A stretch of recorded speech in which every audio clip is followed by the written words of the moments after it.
on the federal side of things for Canada. And I'm actually really happy to have a room full of people to have a great discussion with. But please feel free to tie in on the comment side of things. Little housekeeping on things. This is potentially one of my last live stream videos. So just because of the municipal campaign that I'm on, time what it is, I don't have a lot of time for these things, and yeah, the costs are not something that I'm willing to incur much anymore, and the rates have more than doubled. So potentially, this could be your signature. This could be our final call, and in that, I'm excited to have the guests that I have inside of this. On the campaign side of things, I got to say, running for city council has opened up a wide world of politics, and I've met some just absolutely fantastic and amazing people.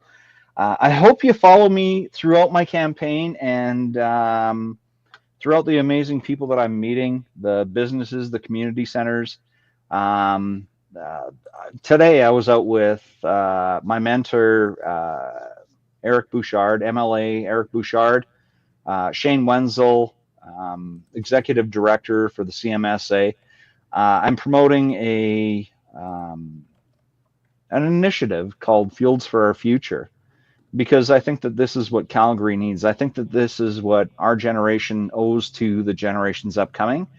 When we look at costs and expenditures for what the city's actually putting out, of course, there are cost-cutting measures that can be made, but we can't sacrifice our future generations to those cost-setting measures.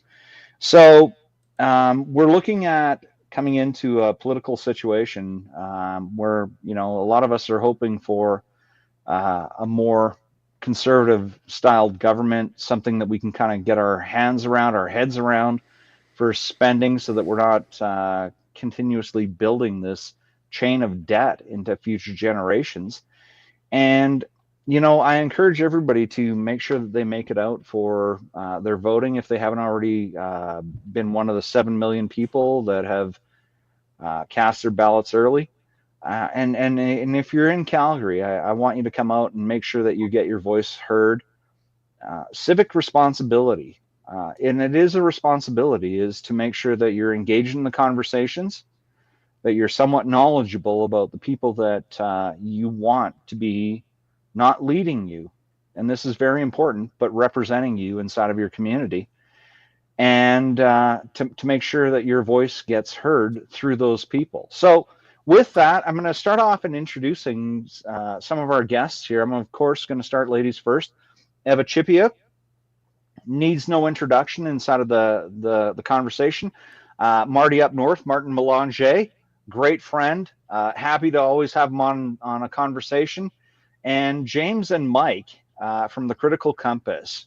One of the, and this can't be said loud enough, one of the independent voices that gets no funding from the Canadian dollars, that's out there to have conversations that sometimes other people don't want to have. So guys, thanks a lot for actually it was the Critical Compass that threw this together. I'm just fortunate enough to host it. So Mike and James, thanks a lot for getting us all together, finding a time that's conducive to all of us. And oh, you know what? Actually, there's one more thing. I think that Sean Newman and Twos are doing a live stream. I hope we're not interfering with that. If we are, I am recording this. It will be posted on my Substack and through YouTube at a later time. So, I mean, tune into the channel that you want to tune into, and make sure that you come back to us if you had to leave and join Sean and Twos. They're both going to be amazing conversations, and I know that. And I just don't want to make sure. I just want to make sure that I'm not, trying to cop the audience from them. So, guys, welcome to the conversation. I don't even know where we begin with this. I mean, this has been an insane month. So let's get at it. Go ahead. I'm gonna challenge you on that. I find that I find that this is one of the most boring that I remember in a long time. Like, to me, the most, like, it's a 2-horse race right now, right? I mean, nobody's talking about Jagmeet or Elizabeth May. It's Pierre and Mark Carney. And they both move so close to the middle. They're like literally stealing each other's ideas and constantly. And the only thing interesting for me has been trying to figure out who's leading, but otherwise, like, no controversy, no bozo eruption, no scandals, nothing new. That's the other thing. The promises and like when I'm watching both leaders, I'll be critical of both leaders, all leaders. Nothing new. Like, I'm like, wow, we're in 2025, and people are just basically recycling really old ideas. No scandals?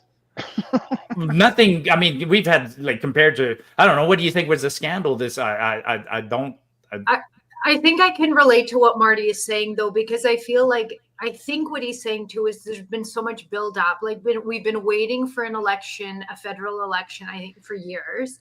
And then here we have 30 days into this campaign, and it's kind of like, yeah, no new big, like, explosive things coming. Like, this is where, like, that's what's gone on bad with that. We've been living this campaign for 3 to 5 years. That's how I feel, at least. Like, it's not. It's anticlimactic, right? Yeah. I mean, it's yeah. We were robbed in a sense, because Parliament was pro-rogue. Some guy named Mark Carney was installed, chosen by 115,000 people, became the prime minister. And then we were in an election campaign. Yeah, like I'm still nervous. That said, what's that? That's an entire scandal. Sure, but I mean, like, I guess your definition of scandal. I mean, that's a scandal, but so's Chinese interference, so's everything else. But we're not like, nobody's talking about any of these things.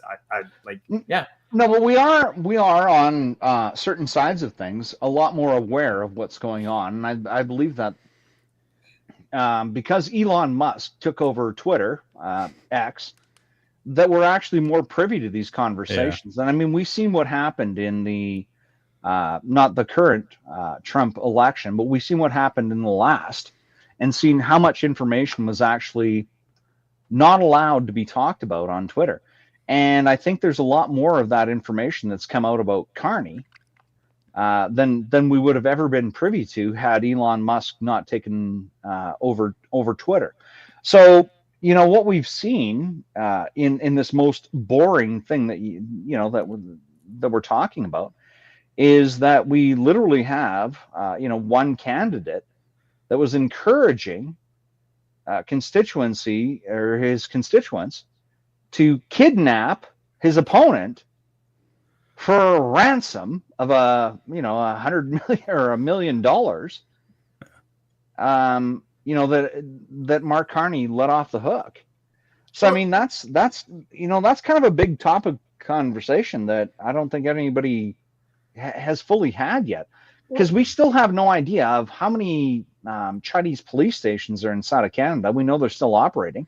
We don't know who they are, where they are, and we don't know how many people are, or how many Chinese Canadians, or how many Canadians are actually have a bounty out on their head. And I mean, I think that's a big, important conversation. I think that's an exciting conversation. Well, it shows Sheldon how, like, what an abusive relationship Canadians have been in with their government for so long, that this kind of stuff is just like, oh yeah, that's Tuesday, Well, that's it, right?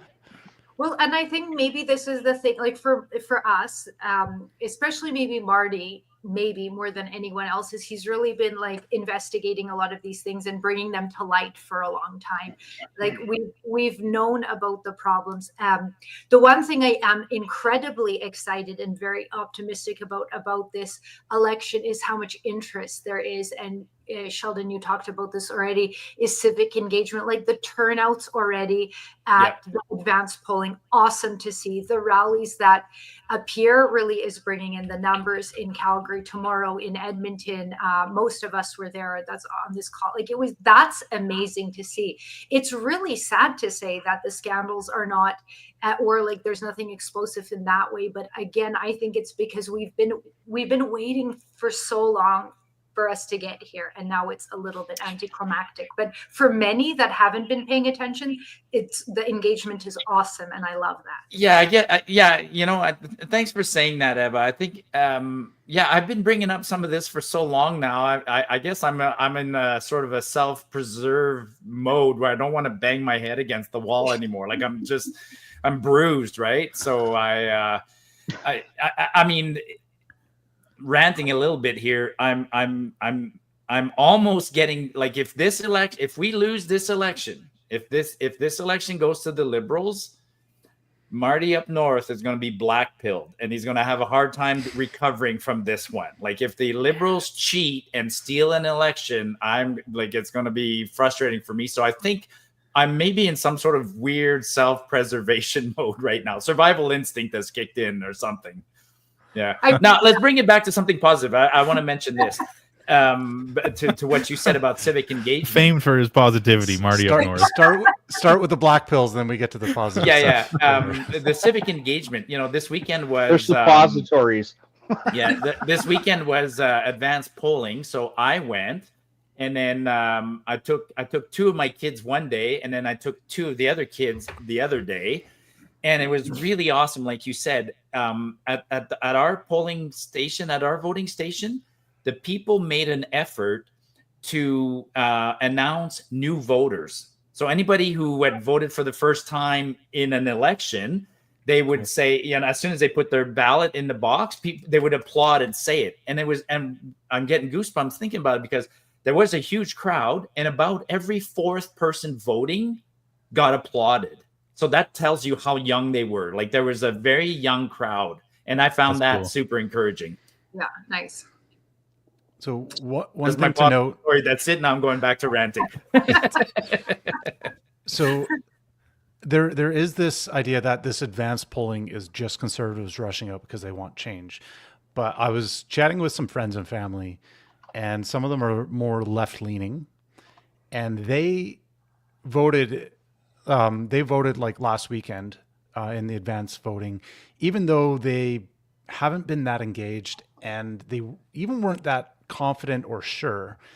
And when I was chatting with them further, it seems like, well, it was hard to decide between NDP and Liberals, because that's how they always vote. Wow. They didn't feel too strongly about both of them. So they felt like, well, Singh he's kind of an idiot, and they don't really know Carney, and they don't really feel too strongly about a banker, but they still vote for these parties anyways, because the Conservatives have been demonized for so long. They can't fathom supporting alt-right or whatever fascist word they will throw on the Conservatives. They can't support that. So I don't know if you've observed this with any of your kind of extended circles as well. Like, is this representative of some of the other interactions you've seen, or? Well, I actually went door knocking a little bit because I was interested to hear what people were saying. And I live in Edmonton City Center, and it was it's really interesting here because it was conservative. Then it went Liberal to Randy, one of the Randys. And right now, I think it could go three ways. Which one? Yeah, exactly. Depends on the day. Monday, Wednesday, Friday. Over a year ago, Jagmeet was out with the NDP candidate. Over a year ago, she was announced. I think she was with the school board, so quite well known in the community. And then the Conservative candidate is Saeed Ahmed, and he went through the nomination process and, had some time to get involved here. And then the Liberal candidate was a last minute addition because Randy in the last minute said he's withdrawing. So I think this race will be very close on all three. Like this will be a really interesting riding and going around. I was in an area that basically I only saw Conservative and NDP, not a lot of Liberal signs in this area, although some polls are projecting the Liberal to be the highest. I just can't see that happen here. But the issues were really immigration. Even from one guy that saw that we were with the Conservatives, he was like, no, I'm not interested in the fellow I was with. He said, well, what is your biggest concern? Well, first he did say, your guy doesn't believe in climate change and Danielle doesn't either. And it's like, okay, those are two different topics, but okay. But then he said he doesn't agree with immigration. The two people we had extended conversations with, one was a supporter of the Conservatives and one was NDP. Immigration was their top issue.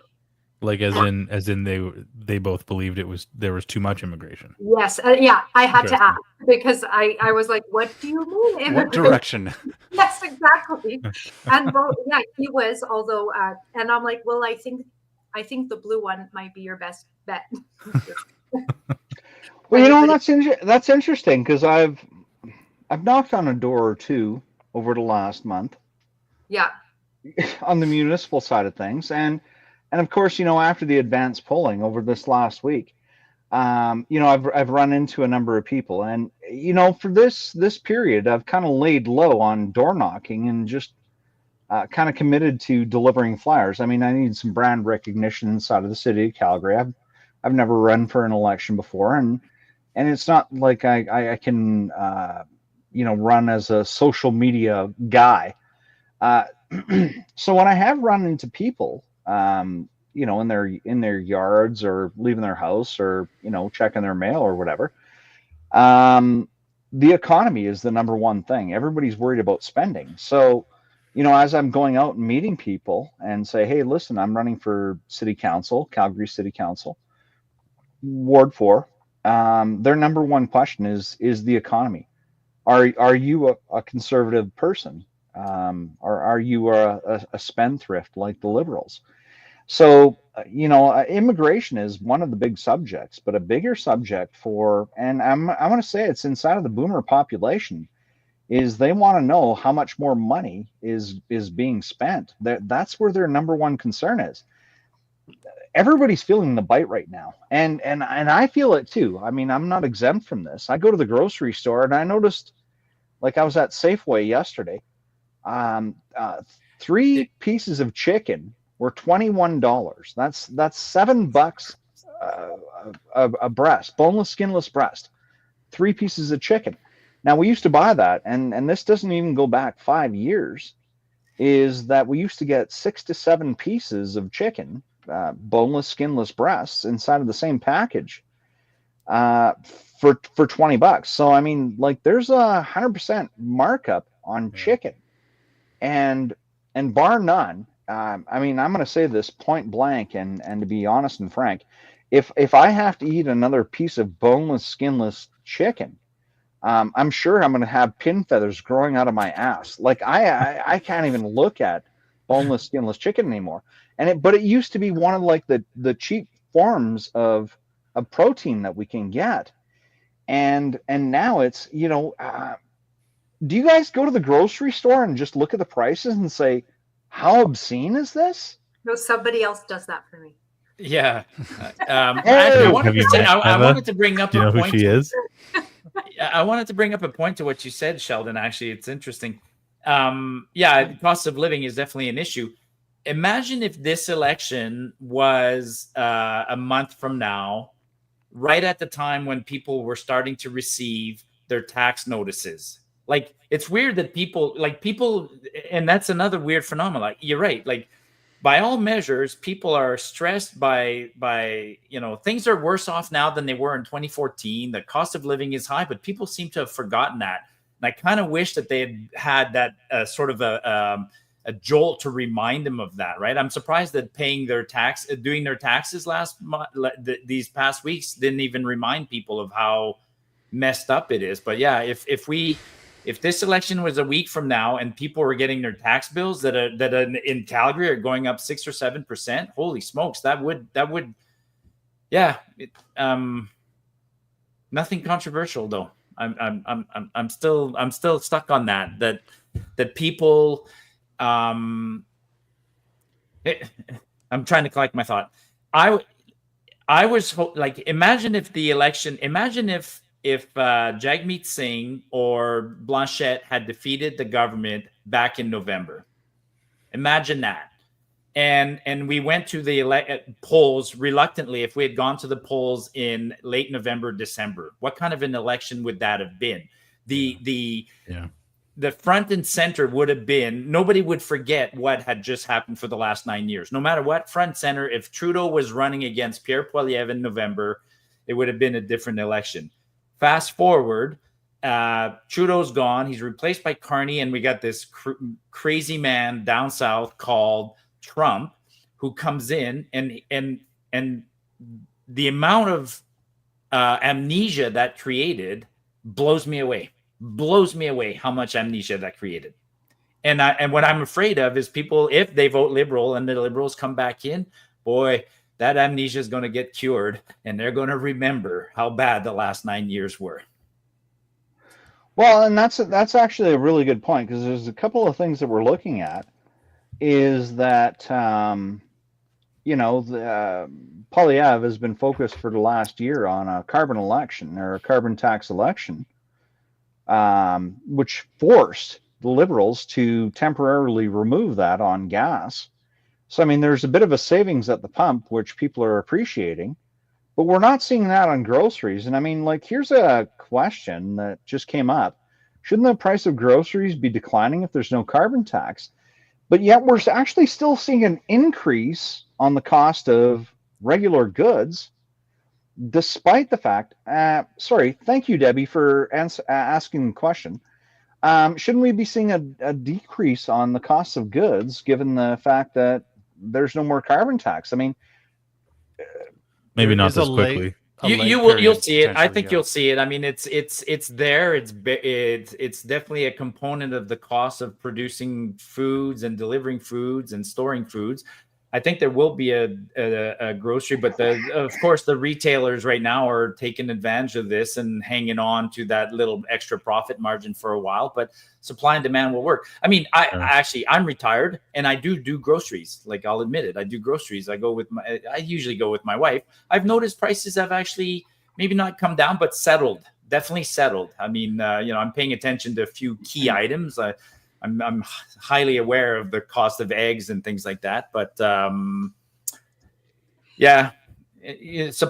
do believe in supply and demand. It does work. Yeah. I mean, the competition works, and the prices will come down.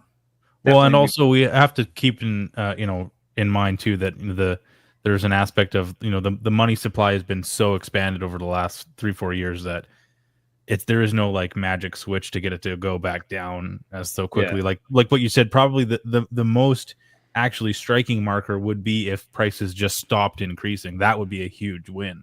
Yeah. And I do follow inflation numbers closely. There have been a lot of things that have come down. So they don't come down in prices. Actually, let me clarify that. Grocery prices probably won't come down very much. Inflation just decelerates and gets back to normal. I mean, once prices are high, they rarely come back down. But there have been things that have started to really decelerate, and it's not because of anything the government's done. It's because Canadians have no more disposable income. Like when I look at the numbers this week, like every week the government publishes numbers on how many people cross the border and flights and stuff like that. And man, it's crashing. And then they're saying, oh, it's because of Trump, it's because of this. No. These are trends that started like a year and a half ago. People are just not traveling because they can't afford it.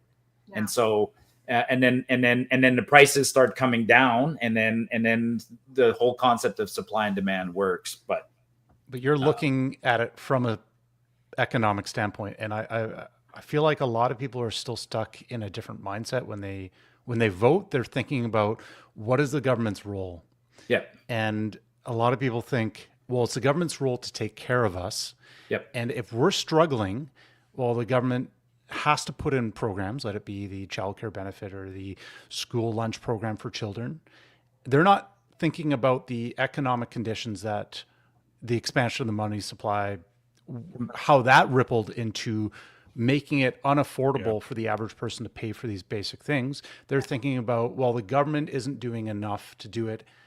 If that's their mindset, then they look at the Conservatives wanting to cut certain things, and they see that as danger. They're like, well, Totally.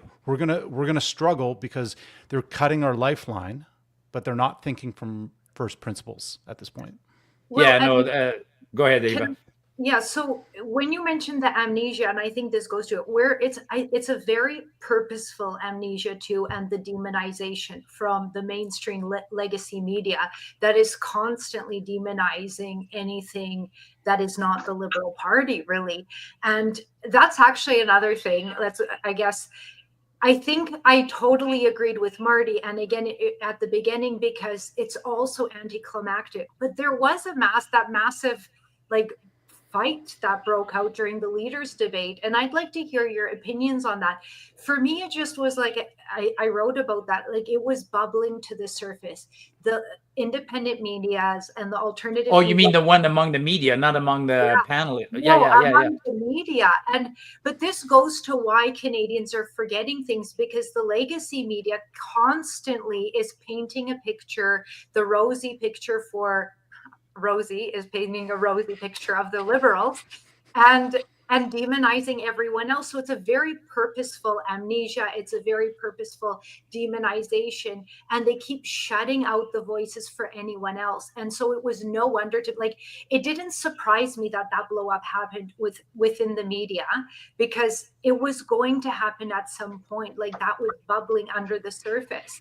And then it happened, and they tried to make it into this big scandal. I think the legacy media, from what I saw, I don't watch it very much, but this is the underlying issue in Canada, is people aren't getting their voices heard, and they're being suppressed all the time. And then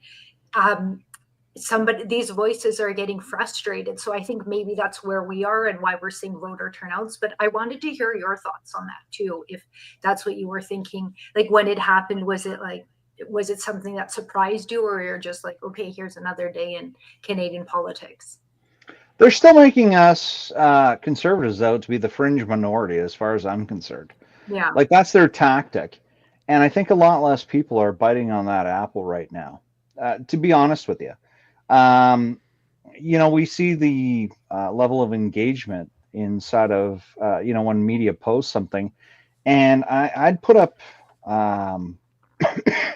sorry, it was something that said, Canadians feel a lot safer, excuse me, than they did 10 years ago. And, when I posted this article, and I posted it on Twitter, I posted it on LinkedIn, and I posted it on Facebook, and I got a lot of people saying it's complete bullshit. And I know I'm not supposed to be using profanity inside of a campaign period here. But at the same time, it's not just my thoughts. It's what the general mindset is saying, is that, they're pushing the envelope to a place where it's not even believable anymore. Yeah. So as much as the legacy media is defending them, it's not coming out across as being believable. And I think that's why, people like the Western Standard are opening up their paywalls and saying, listen, here's what the news actually looks like. Yeah. View us for free, so that you can kind of get a perspective of what's going on. Go ahead, Marty. Yeah, no, I want to follow up on what Eva said. One of the weird, interesting things of this last 4 weeks is actually been how the left has also suddenly became critical of the mainstream media. I didn't have that on my bingo card. Remember at the beginning of the campaign when Rosie got almost viciously attacked because she questioned Carney too hard, and I found that fascinating. And then I see it online a lot. The left are trying to dispel or discredit articles written by the National Post or even mainstream newspapers and stuff like that. So I think it goes to a bigger evolution. Media the role of media in elections has changed. It's not the same as it used to be. I mean, you know, like when I look back on, say, the last Conservative defeat, it was in the same situation as this. Everybody said like it was Scheer's to win. You know, he had an empty net, but he couldn't because the media was totally against him. There's some of that verbiage now. People are saying the media is against Pierre. I agree, but there is some, it's a changing dynamic. Like it's a changing dynamic, not just on Twitter, elsewhere. I mean, I've actually witnessed many friends and family make comments to me. And then I literally asked them, I'm like, are you just parroting me? Or are you finally getting information from somewhere else? And I'm happy to say people are finally getting information from other places. So there is a transformation. But at the end of the day, I still think the mainstream media in Canada is definitely left-leaning and helping Carney. There's no ifs, ands, or buts about that. Oh, for sure. But the thing that I think we can maybe look forward to in the next few days here is that kind of like what you saw at when you went and did your early voting. You know, there's a huge voting block of young adults that like wouldn't dream of turning on a TV to watch news on it. Like, are you kidding me? Like, what's more square than watching news on TV? So I think, and those kids, that the Gen Z voting intentions from everything we've seen over the last year strongly are leaning conservative. So I think there's a really big block that isn't being captured when we see these, you know, I don't know. I said it on the I said it on our show. No, it's a fantastic. The polls are fake. No, it's a fantastic point. There's that. There's also there is a broad segment of the population that is become mistrusting of media, government, all sorts of things, and won't even say what they're thinking. Like that's really neat, right? Like I know people. Actually, one of the companies or one person I was talking to, they're trying to do polls, use a different technique to get some polling. Like they were asking, instead of asking people, who are you going to vote for? They started asking, who do you think your neighbors are going to vote for? Like twisting it around like that, because the polling companies are starting to realize that they're not getting information. The polling companies haven't adjusted to the fact that, there's been a change in overall attitudes. Yeah, you're right about the kids. I mean, my kids are your age, actually. Like I call you guys kids, but they know stuff that I don't know, and I know stuff they don't know, because we obviously get stuff from different sources. It's really cool. Yeah. And they troll me on the internet. If you're watching right now, you little peckers. One note on legacy media is I feel like some of these messages they do. Geez, that looks good, Mike. Sorry to interrupt. What are you drinking? That's got a nice color to it. This is a Old Forester. This is a kind of a low shelf American bourbon, but it's good. Okay. Oh, sorry, James. Bourbon, yeah, as they say en français. Bourbon. What were you saying, James? You were yeah, no worries. The one thought on the legacy media, it does permeate through social media as well, and things do get spread. So even though certain demographic, they're not tuning in, they're not watching cable, they're not watching these kind of news, but they're still referencing CBC. They're still sharing these because they still treat them as authorities. And I even had a buddy in his 30s, and he mentions like, yeah, my next door neighbor, he's Ukrainian, but he's voting for, he's got a conservative sign. And he's like, that's strange to me because Poilievre doesn't want to support Ukraine. And I said, are you kidding me? Like, this is, they all support Ukraine. Like, this is not even, I don't know where you got this idea from. So the thing about some of these lies is, or some of these notions, it doesn't need to be even true. Some of these things kind of just permeate. People get a gut reaction, and that's the thing about propaganda, is they're bombarded with messages, and then these little things just kind of stick, and then the whole Poilievre thing, the whole Poilievre not getting a security clearance, that one's annoying, right? That's an example. It shows up. It's been debunked so much, and it keeps showing up. Absolutely. Him not winning his seat was the one yesterday, and it's like, come on. Like First time it's in a 20 years. 91 projection for him. But one I'm thing glad that you brought that up. Sorry, Eva. Just one quick thing. I responded to that liberal, like literally the Liberal Party of Canada posted that, and people were commenting on it. For anyone watching who wants to take us up on this, we posted a comment. We will front $10,000 a person who wants to bet that Poilievre will lose his seat. nice. If you want to bet that against that Poilievre will lose his seat, we'll throw $10,000 a person that he'll maintain his seat. Great bet. Bunch of likes, bunch of views. No one took us up on it yet, though. So yeah, and Now, I like that people are calling. Now you've brought up another point. There's another. He's like he started on TikTok, but he's now on X a bit more. Mario, and he did the same thing. He's because people are saying Pierre Poilievre is going to take away healthcare. And he said, I'll give $5,000 to anyone that gives me a clip of him saying that. And I think this is great to call people out on that. That's the best way to get to the misinformation. Any clip, any evidence. We're 5,000 can buy a lot of chicken. It's but see, here's the thing: is that the short clips, the headlines, are basically what legacy media relies on. They only rely on people reading the headline and not the entire article.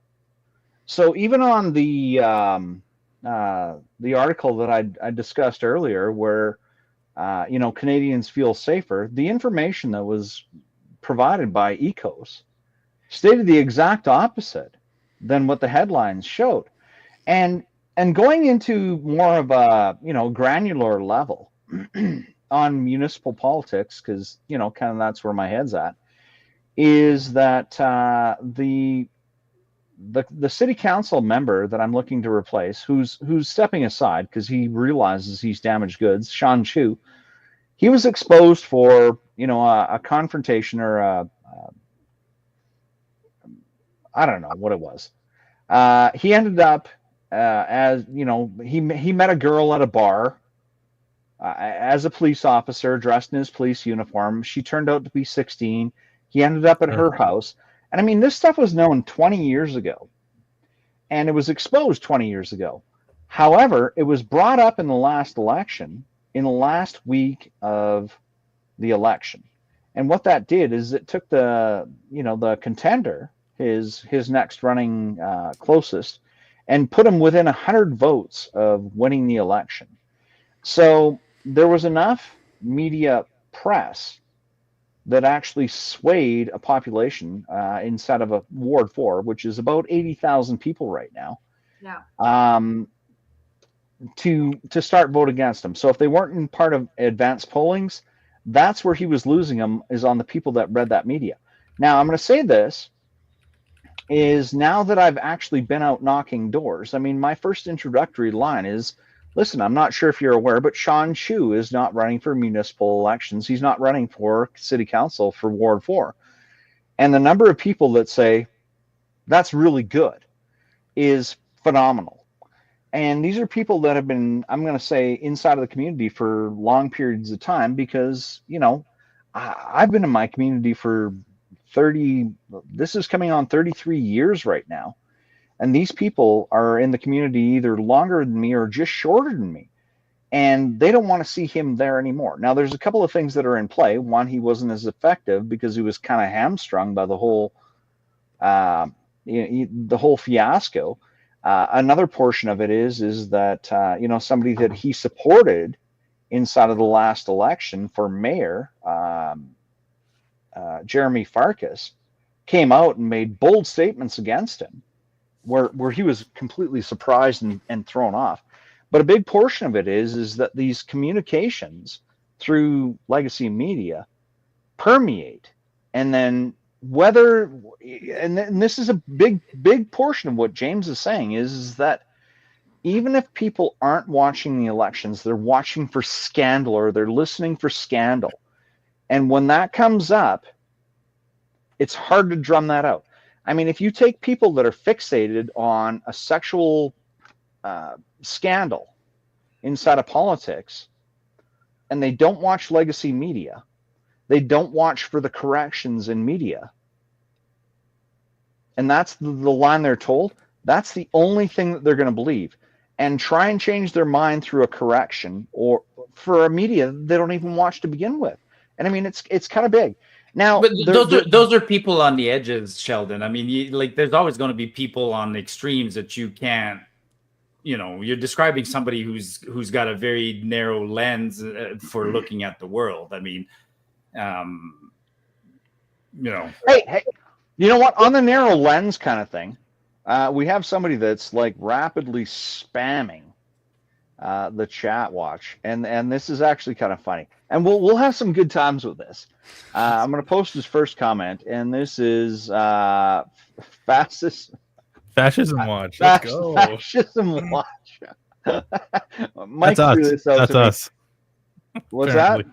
He's watching us. That's He's we're watching the you. fascists. Okay, so I'm gonna throw this up, and then we're gonna have this as an intro. Not gonna lie, I thought this was sarcasm. I thought this guy's like being hilarious because it timed perfectly. I thought he was making a joke, like sarcastically, like ironically saying this. Like this So is Polyev and Maple MAGA are traitors. So simple. Well, I mean, I don't know what we're traitors to. Engagement is like being called the opposite of engaging. It's like treasonous. Like when you're talking about elected officials and voting and politics, that makes you treasonous. Apparently. And I mean, I wouldn't even give a guy like that I wouldn't even give him 2 seconds. This is the low IQ individual. Like I mean, that's such a. If you want to get down on that subject, like Mark Carney has 3 passports. So by definition, he's in conflict of interest. I really don't care. Like, he's in conflict of interest, and yet people are idolizing the guy and holding him up as an idol who's going to save Canada. He's in conflict of interest, folks. And then by definition, so I'm speaking to this moron. By definition, Carney, who had such a high standing in companies like Brookfield and the Bank of England, and hangs out in a circle of people that are in such a high class of society, is in conflict of interest. Every rule that guy passes, if he gets elected for the next 4 years, will be throwing a bone at a friend of his, no matter how much he says he won't. He's in absolute total conflict of interest. And you got Canadians like this idiot saying that Poilievre is a traitor or MAGA. I happen to believe that making America great again is a fantastic slogan. So am I a traitor? I have 4 kids.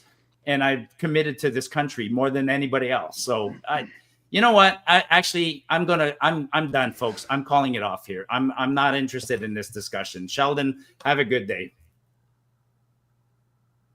All right, man. He got heated. That's hey, you know what? That's a guy with some serious pride in his country, and when he sees shit like this, that's hey, I can respect that. What I was gonna point out is even with like, I had another friend I was chatting with who mentioned like offhand some of these claims, like, okay, Poilievre's a fascist. He's supporting like a MAGA-like, Trump-like authoritarian kind of policies, or it's the playbook. I can't remember the exact wording. And I pressed this friend on that, asking like, what do you mean by fascist, or what do you mean by this? And first of all, it always means right wing. They don't treat authoritarianism equally on all sides. That's the first thing I noticed. And I pushed back and I said, like, well, Carney's got a book that in the book, basically it's WEF and UN policies that are advocating for centralized control to solve climate and fiscal problems that are plaguing the world. It's centralization. So I said, well, is the expansion of government power, isn't that fascist? So if somebody's advocating for that, like, wouldn't you be concerned about that? And this friend said, there is nothing wrong with the expansion of government power if the expansion doesn't involve collaborating with fascist leaders. And I was like, it kind of blew my mind. I was like, you're not very well studied for history wise. Like, that's it seemed to, just blew my mind. So I don't know. These things aren't well defined. No, but fascism is pretty well defined, and it's it's one of the hallmarks of a fascist government is one that works in tandem with private enterprise to exert control over its populace. Like this is I think that's even like Mussolini's definition of what fascism does. So, what would you call a guy who spent his entire adult life in the banking industry now trying to exert power in politics? Like, why wouldn't that be the one that triggers your like, ooh, does this maybe smell of fascism a little bit?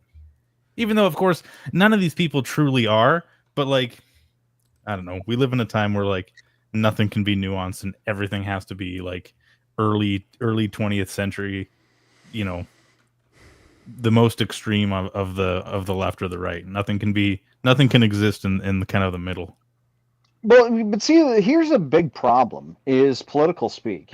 I mean, as much as we, myself and Eva, want to encourage engagement inside of our communities, there's so much political speak that comes out that you're not sure, or a lot of people aren't sure the nuances that are behind these things. So, I mean, we look at things like compassionate care for addiction. I mean, who doesn't want to be compassionate towards addicts? But when that compassionate care has costed 50,000 Canadian lives, you have to sit back and at least for a moment and say, is this really compassionate? But it's the way that they nuance the verbiage that goes inside of these campaigns, inside of this politispeak, that really confuses people, because they only want, again, the headlines. They don't want to read the reports as to how things are going. So we get lost inside of these conversations, and when you try to explain to somebody, well, what does that actually mean? And this is what it does mean. Compassionate care for addicts is giving them more drugs so that they can hang out downtown and go into these these states, and then when they come out of these states, they go into another state that's really not safe for the public. But I mean, even before it gets to that point, do you want to be around that person? And if you can engage in the conversation and then try and walk them through the political speak, but I mean, like, this has to be done conversation at a time versus headline at a time. When you say 50,000 people have died from drug addiction, and then somebody says, yeah, but we want compassionate care to extend from coast to coast to coast. 50,000 people died. Who doesn't want compassionate care from coast to coast to coast? And that's how they win the arguments. It's all in political speak. It's not in the actual definitions. It's not what they actually want to achieve. Eva, did you hear anything about that during your, like, when you were door knocking downtown, specifically because what a shithole downtown has become lately? Well, where I was, we were a bit north of downtown, because the city, well, all these ridings are so big. Like, I can't even believe it, where I see how far I see the signs extending. But this was like north of downtown a bit, so north of Nate even. So like a residential community, older homes. And so it was really interesting. Like I said, it was like 50-50 conservative and NDP. And I really wanted to go around and that's just to hear what people were saying, what their concerns are, because it's one thing to hear them online and then one thing to hear them in real life. But that's one thing I wanted to add to something Marty was saying. He said, I forgot what he said. It was maybe the misinformation, but what I feel people are doing too with maybe not lending their voices right now is the fear. I that was what I captured too, going door knocking, is they're fearful of the public health, for example, being removed. They're fearful of immigrant. They're fearful of this. They're fearful of speaking their mind. And this is not a good place for Canadians to be in. And I think that's something we have to start just even having as a topic of conversation. If people in Canada feel they can't speak their mind and can't talk about politics and express their views, we're already in a really bad place. It's one thing I noticed from the rally in Nisku was how positive well worded and how positive Polyev was. Yeah. And let it be the people that came before him that introduced him. Just he didn't spend a lot of time in the doom and gloom. And that's a stark contrast to what the media is portraying Polyev as right now. Because they'll say like he is the fear mongering, like all he's running on is fear. Canada's not broken. He's running on fear. And then you look at Carney talking about, well, half of Carney's speeches are Trump this, Trump that. And it's leaning more into the fear than what I saw at the Polyev rally. So I was a little bit surprised at that dichotomy. Yeah, there seems to be this like, you're damned if you do and you're damned if you don't if you're a conservative, because anytime you're complaining about a policy that exists that was maybe instituted by somebody slightly to the left of you, well, now you're being negative and you're being everything is all doom and gloom, and then if you're proposing a policy that doesn't have the same sort of warm fuzzies that liberal policies do, well, then you're damned again, because it's not it doesn't have the same sort of, like, you just can't win because it's a I don't know, I feel like conservatism, at least nowadays, feels like it's always, and maybe you guys can have an opinion on this that's more nuanced than this, but it feels like we're always kind of reacting to like liberals just do shit and then we have to react to it and like pick it up after and like, nah, we should kind of redirect it. It's not, the conservatives haven't been leading the conversation and leading the policy decisions in quite a while, so I can kind of get why maybe that's we get associated with that. How I would say it is, I don't think they own it. And I think that maybe, like, I have a really hard time with labels in general, but to say conservative, because what was conservative 10 years ago is different to now. So that's just one thing. But I feel like if Pierre Poilievre said Canada was broken or things in Canada were broken, I think he should own it. And he didn't. Explain why you said that, because if you actually explain it, people will come to understand it.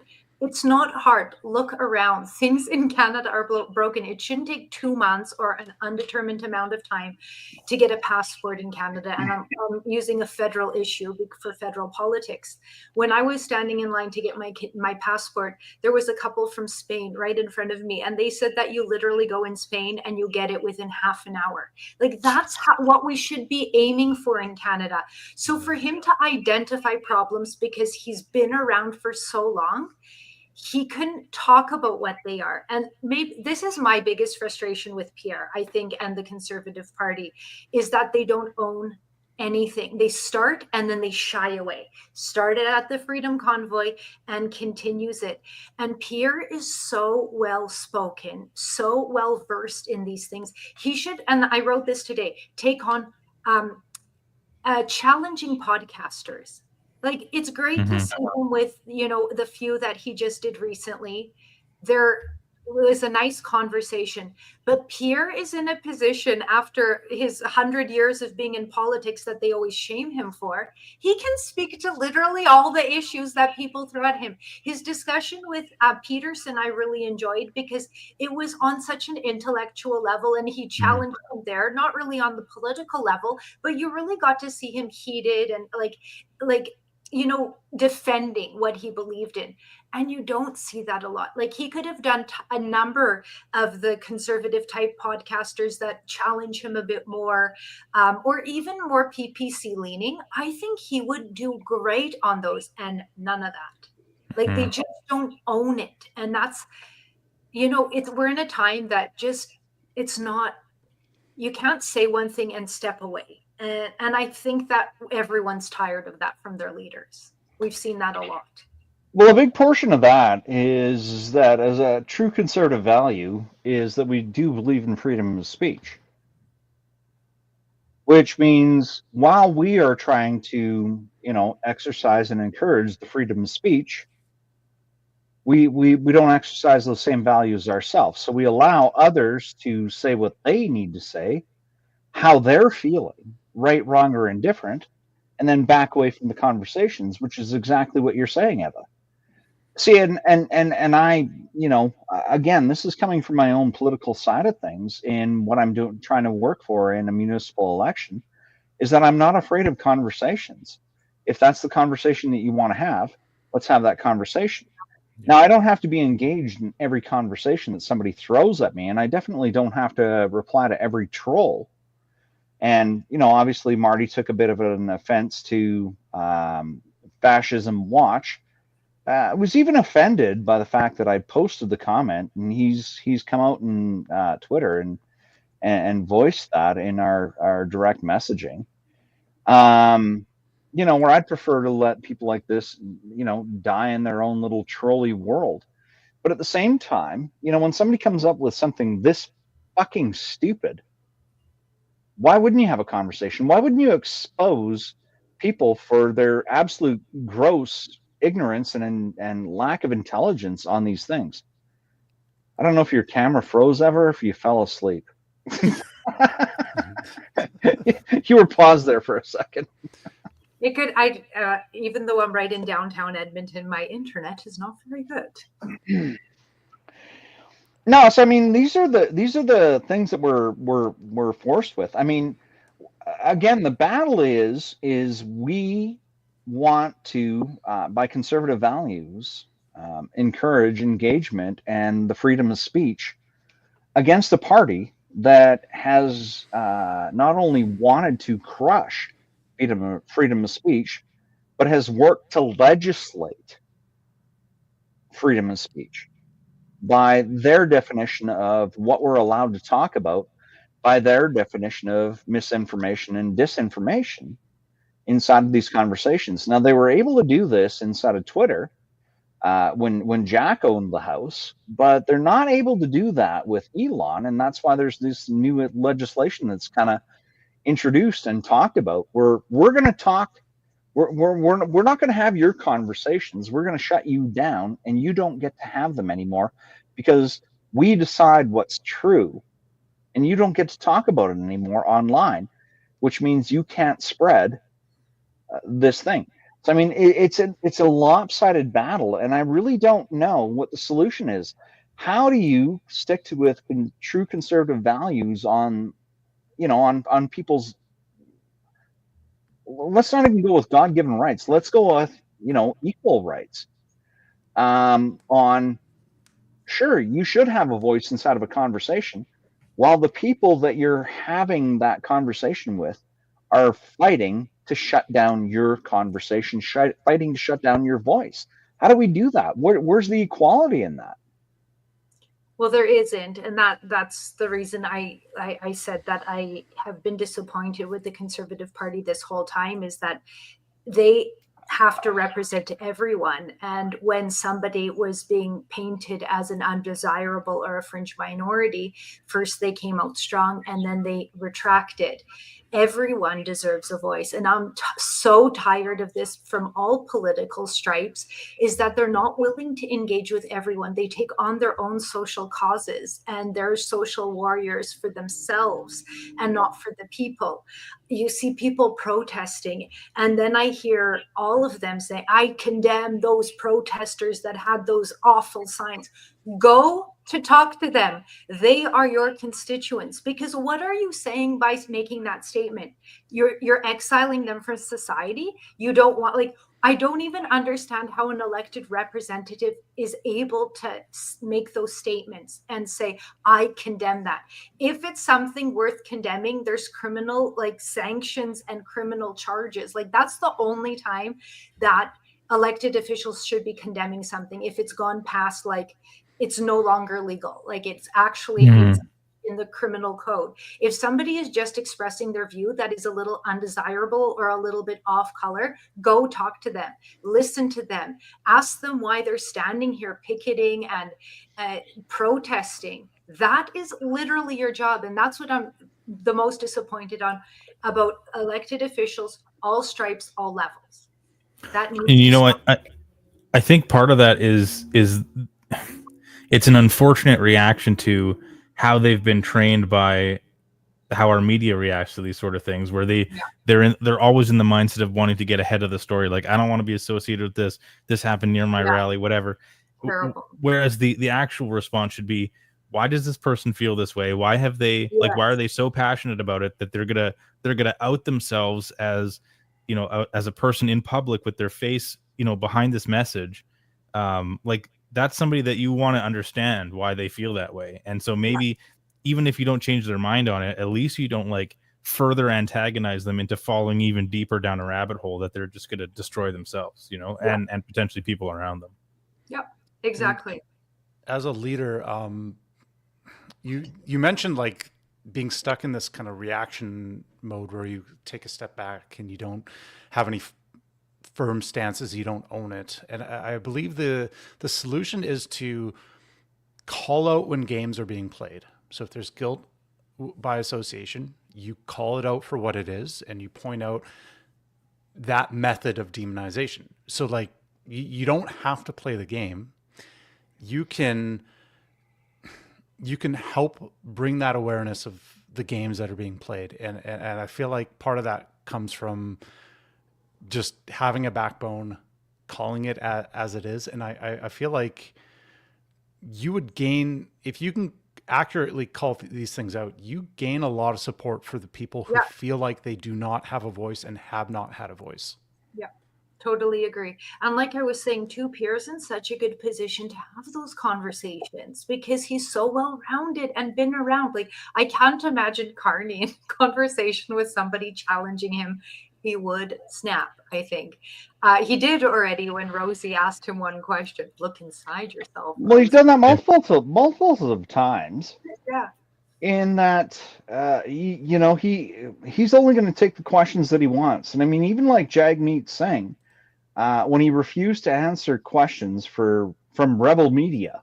Yeah. I mean, that's a perfect example of, no, you don't get to choose the conversations that you're having inside of Canada.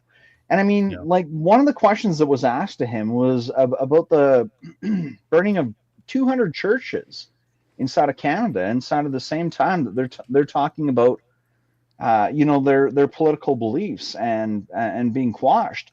And it's like, well, okay, so if you want to have that conversation, let's have an equal conversation. 200 churches have been burned. What's your position on that? Well, I'm not going to take that. Well, so then, I mean, you know, and a big conversation that Corey Morgan likes to have is on the Indigenous side of things, where, you know, the conversations are, you must believe in residential schools, and nobody doubts that residential schools happened. We just, you know, have some concerns over the information that's being provided. You know, you've been given tens of millions of dollars. You haven't dug up a single grave, and if you have, it's been inside of a literal grave site. So, I mean, let's have the honest conversations inside of these things. The problem with media and the problem with government is that we're only allowed to have the conversations that they want to have, and we're only allowed to support the narrative that they want to support. We're not allowed to have actual discussions. So, I mean, like, break it down into something like fluoride in the water systems. There was never two sides of the conversation presented inside of Calgary for people to vote on in the last plebiscite, which was during the last municipal election. There was only the favored side. Calgarians were never presented with the information on an equal level. So, I mean, like, you couldn't look at the two sides of the conversation and say, this makes sense, this doesn't make sense. And I mean, we can extend that through vaccinations. We can extend that through the entire COVID period on lockdowns, on keeping children outside of schools. Like, there's a lot of these things where we're told this is what the rule is. This is what the law is. These are what the experts say. Mm-hmm. Despite the fact that there is experts, air quotes, but we're never told about the other side of the conversation. We're never told about the contravening. There's only one side of the conversation that's presented, and that's a really wrong way for media to approach these things. Media is supposed to be the advocate. Media is supposed to test these things inside of the political landscape, especially inside the political landscape. Yeah. I mean, what is it for you? and you'll know this probably better than the rest of us, Eva, is if you encouraged a population to get a vaccination that nobody actually required, that didn't actually stop transmission of a virus that it was supposed to, where people got injured. I mean, as a political official, as a political figure, as an air quote expert, like, where do you sit inside of the political landscape? Where do you sit inside of the media if the media is not there to continuously prop you up? I mean, there should be people burning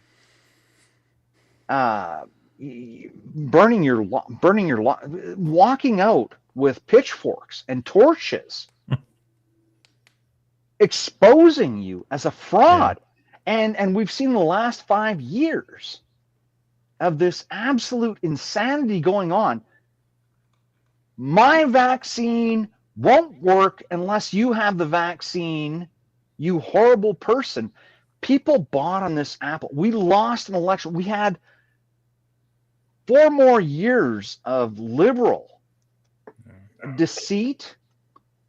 Sheldon, are you familiar? Sorry to interrupt your thought. Are you familiar with a term called the Overton window? Do you know what that is? Yeah. People keep throwing that at me, and I've familiarized myself with that. Yeah. Well, that's but go on. I think that's what you're describing. Is that there's like there's a range of acceptable opinions that we're allowed to have in polite discourse, and if you stray too far the other one way or another, you're immediately branded as a quack or a conspiracy theorist or something. But that may not necessarily be true, because I mean, you look at, like you were saying, you look at what people were saying. A lot of people on our side of the political aisle, if you want to call it that, everything, I mean, pretty much everything that we were saying 4 or 5 years ago, that we were being, banned off of social media for, or, being, losing entire friend or family groups because of it. I mean, like, a lot of it came true. Our initial instincts were right on a lot of it, but because that Overton window was so narrow, we weren't allowed to have a real debate about it. I mean, Eva, you're probably more familiar with this than any of us right now. Well, not so much the concept of the Overton window, but for accountability, it's going to take time, and the government has been really good at not being found liable for harms that have caused, because their arguments in court are that they're doing their best for the good of the people, and when they make an oopsie, it was an honest oopsie. In this case, we've talked about the class actions I'm involved with in great length, and I think that we're going to be ultimately successful, because in this case, unlike any other case we've seen before, is they can approve products in Canada, sure, no problem, but here there was an additional element of coercion. But it's, first of all, people need to come to terms. Like, a lot of people didn't realize they were being coerced when they thought that they were doing what is good for society. And then, okay, now it's starting to feel a little bit weird. And then we started to hate our neighbors. And then we were, civil liberties were being taken away. So a lot happened in a short amount of time. And I think maybe that goes back to the conversation we were having at the beginning, is we've just been going through so much. And I think, Mike, even you said it's been an abusive relationship. Yeah. And we're just taking a breath and letting kind of things play out, almost, even, because it's like a lot has happened over these last 5 years. So I think ultimately there's going to be some accountability. I think it's going to take time. I also think that it demands Canadians to be civically engaged. And that's why I harp on it so much, because when you turn to the legal, looking for accountability through courts, it's going to take so much longer. That's not the place for these things. In this case, yeah, because harms actually happened, some serious harms happened. But these are political issues, and we can affect change quickly if we're on it, if we're organized, if we're educated, and all those things. You don't have to sit around wondering, what can I do as a citizen? There's so much we can do. So that's always why I'm harping on it. Yeah, but how do we get that information into everybody's hands? That's the biggest point. About getting involved, or Oh no, it's about. And again, this boils down to what the actual conversation is. If we're presented with both sides of the story, people will have the ability to make the decision. I don't think that people are stupid, but I think people are trained.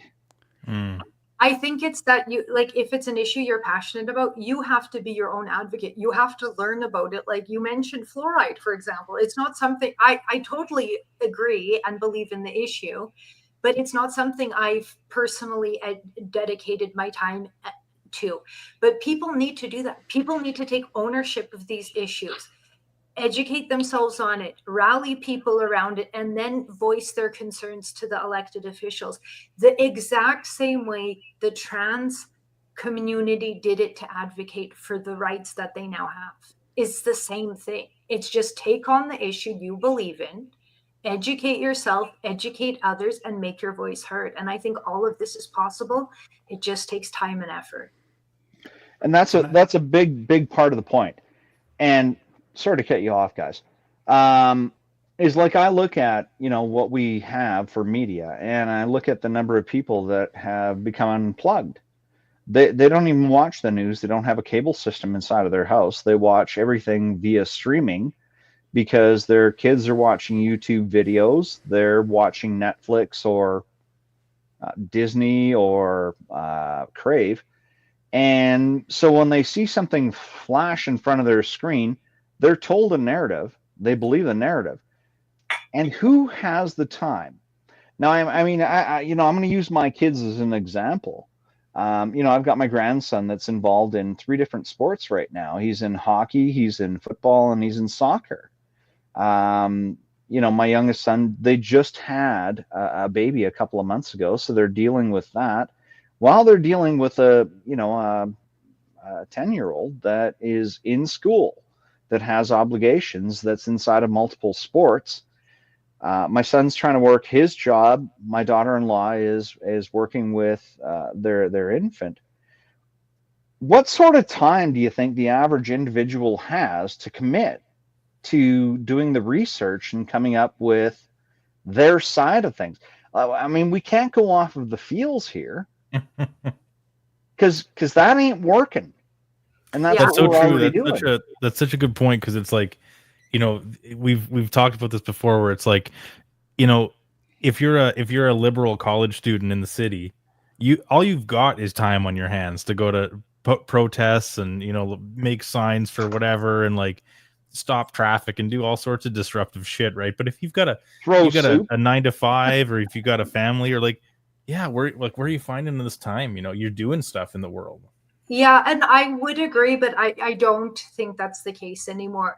First is, nothing is more important, because you have to participate in your democracy. Otherwise, it's not a democracy. Then it's authoritarian. Second, we waste so much of our time. Like, how many times are we like, okay, let's just watch one Netflix show, and then you like binge watch 5, and it's like 6 hours later. So there is I see people on Twitter so much. Stop adding me right now.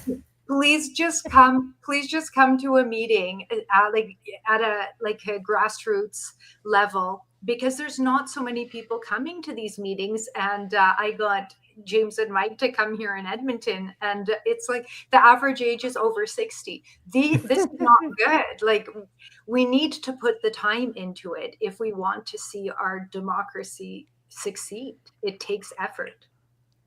So I was gonna say that kind of circles back to this idea of personal responsibility when it comes to health. But like, first of all, you focus on yourself, and you're like, well, I want to make myself the healthiest that I can be, and it's my responsibility to control what goes in my body. And then from there, you're like, okay, well, if you get yourself figured out that way, you expand that circle, and you look at your family, and you're like, well, I want them to do as well. I want them to do well. I want them to be happy and healthy. And you go one circle out every time. But I feel like that applies to the information landscape, and it could be on a specific issue, but it could also be on the election and these kind of these either misquotes or some of these false things that pop up. We need to still like be informed enough that we can have conversations with friends and family, but we also can't just lose our minds and just get into arguments. When people get emotional and the temperature just rises in a conversation, I've seen family members go at it where both of them leave dug into their positions and they're not anywhere closer to understanding where the other person came from. And I've had the best success, and I don't even know how to measure this success, but just for throwing out little nuggets or pointing to something in a hands-off way and helping to plant these seeds in a way that it's actually going to be received. It's more likely to be received, and it's more likely to actually help push against some of those deeply seated biases. So that's just something where I've been trying to approach that, and I'm wondering if we all just started with ourselves in our immediate circles, what amount of change would be able to happen that way. Yeah, see, Sheldon, it's easy. All you have to do is have the patience of James and the energy of Eva, and then we could just solve all these problems. But unfortunately, guys like you and me exist. So the wisdom of Job. No, they're all ideal situations. But I mean, we've come into, excuse me, the age of information, and the problem with that is the information that we are being fed, and much as none of us like the words misinformation and disinformation, is the people that prop up those words the most are the people that are actually feeding us the misinformation and disinformation. And in some cases, it's blatantly obvious. But again, when it comes down to it, who's got the time? Who can do the research? I mean, a big part of my platform on side of social media has come from breaking down statistics, not because I'm a rocket scientist or a PhD statistician, is because I could look at a little simple math. And I'm not talking, graphs and design. I'm talking about literally addition and subtraction, where people could look at things. They knew things weren't going right. They knew something was wrong, but they didn't know how to express it. And I was able to break that down because I'm I don't put myself ahead as a hyper intelligent person that's trying to dictate anybody's life. I just kept saying, this is what the math actually says, and here's how I've kind of come to this math. And when you can make sense to people, but I mean, that was a very extreme situation inside of COVID. Right now, we're inside of a time where people are focused on their finances, and the conversation that we had earlier, where if you go to Safeway, you're paying the same price for 3 pieces of chicken as you did for 7 5 years ago. And there was even a comment that was posted earlier on what we just learned right now. There was a dude arrested in Lethbridge today or yesterday, sometime in the last couple of days, for selling eggs that he hadn't inspected. So they're perfectly good quality eggs. I mean, we're not talking the unpasteurized milk conversation. That's a whole other ball of wax that we're not going to get into right now. But he had his eggs inspected, but he sold more than he was allowed to sell, and they arrested him. Now, right now, inside of the province, inside of the country, inside of most cities, we're living through something that's called an affordability crisis. And there has been a quarter of Canadians that are living with food insecurity. And food insecurity was basically defined as is people that have to skip meals. They can't afford to eat so that they can pay their other bills. And I mean, that's a whole big conversation, but people are skipping meals. The price of eggs over the last 5 years has doubled. I don't think anybody's going to disagree with that. Meanwhile, a dude that has inspected eggs, nothing wrong with them, was selling them outside of his allotted quota. So we have suppression of government that's busting down on some dude selling his eggs so that he can pay his bills, so that other Canadians can eat affordable eggs. And I'm going to go on a small rant about eggs. Eggs are about the closest to a perfect food that you can actually consume. High in nutrients, high in vitamin D, high in fats, healthy fats, high in amino acids. They support your immune system. They support your muscles. They support growth. They support your brain function, activity, and maintenance. The perfect food. We have a government that's suppressing eggs while we're overlooking the issues with people dealing meth inside of the streets. How the fuck does this happen? And I mean, I can get really passionate about this conversation, and I realize that it's probably not good for my campaign, using the profanity and all that. But seriously, like, we've come to a place in society where we'll watch people committing a horrendous crime walking out on bail. And I broke this down again today inside of a tweet on my campaign account. My inside voice on Twitter. I am two people. I have my inside voice, and that's my campaign account. I have my outside voice, and that's my main account. And I broke it down on my inside voice, and then kind of fed this through my outside voice, because I have the bigger following on that. But it's the same thing. I met up with a small business inside of my community, and they got robbed 3 days back to back. Like let's call it Monday, Tuesday, Wednesday. I don't know what the actual days were, but they got robbed 3 consecutive days in a row by the same guy. 2 of those days, and let's call them Monday, Tuesday, this guy was arrested by Calgary Police Services and still showed up the following day to rob the exact same location the next day. Now, we're arresting a guy that's contributing support with one of the healthiest food items on the planet that's ever been known to exist in the existence of humanity, eggs. We're arresting this guy. We're allowing another guy to go out and rob businesses where you and I are going to pay a premium on the products that they sell, because they still have to make margin. We're letting the criminals go, and we're arresting the guy that's working on trying to keep his legitimate business open, providing a helpful food quality. This is inside of the province of Alberta. We're looking at, the big conversation of separation.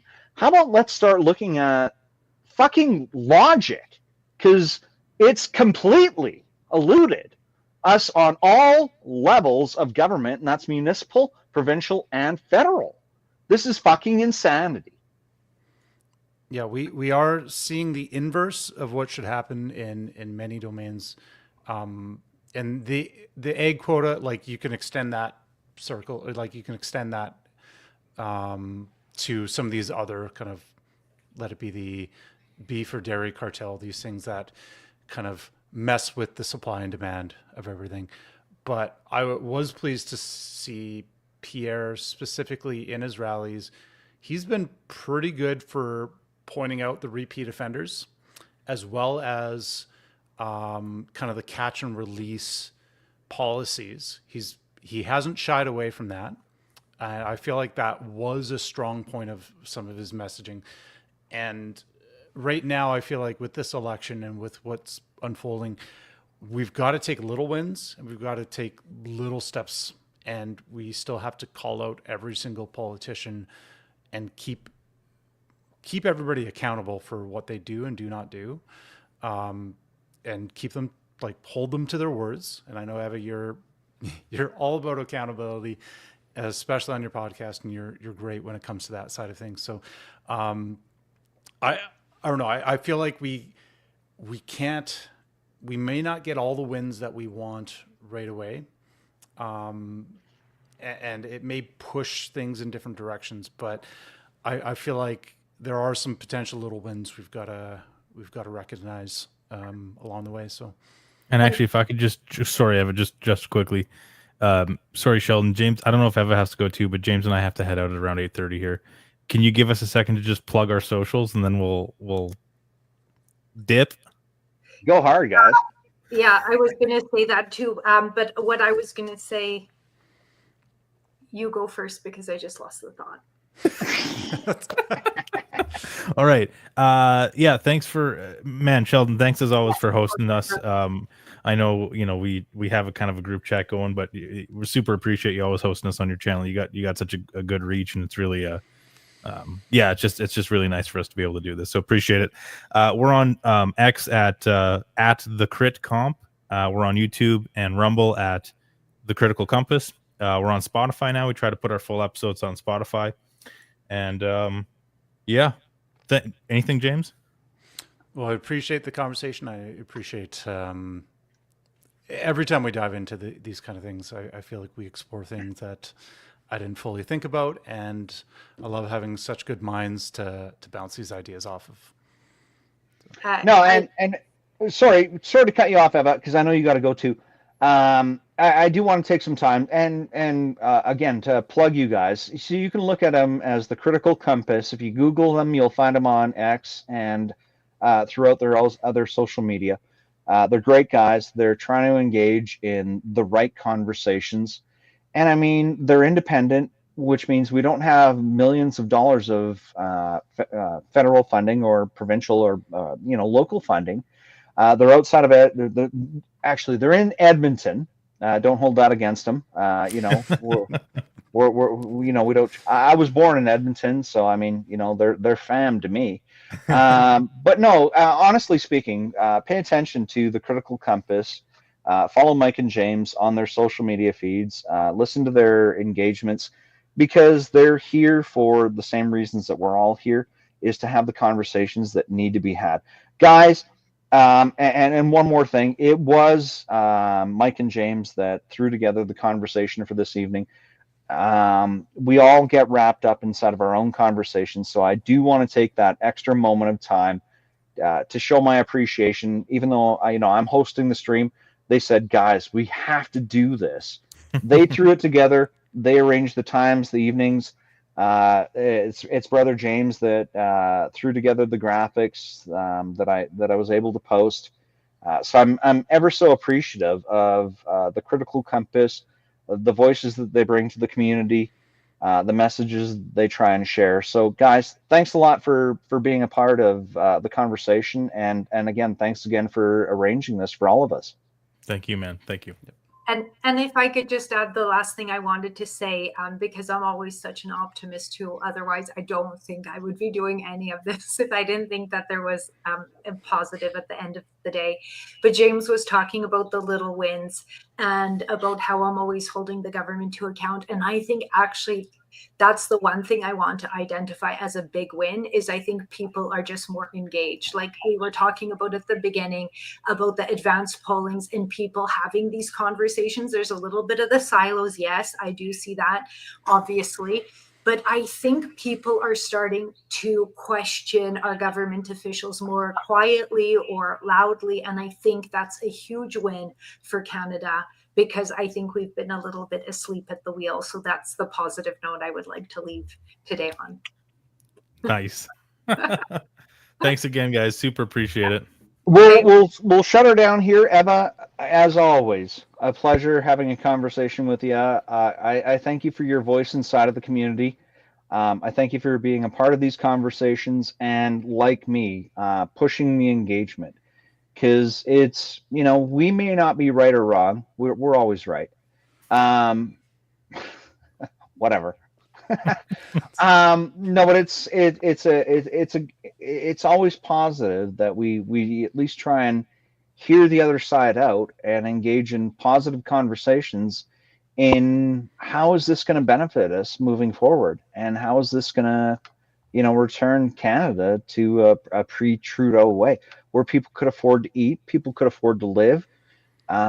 People had an optimism in Canada. People could live the Canadian dream. People came to our country instead of fleeing our country, as a part of who we are as true Canadians and true prideful Canadians. So, guys, thanks a lot for your time this evening. Again, thanks guys for arranging this. Mike and James, Eva, thanks for showing up, and Marty. You know what? Thanks for being a part of the conversation, brother.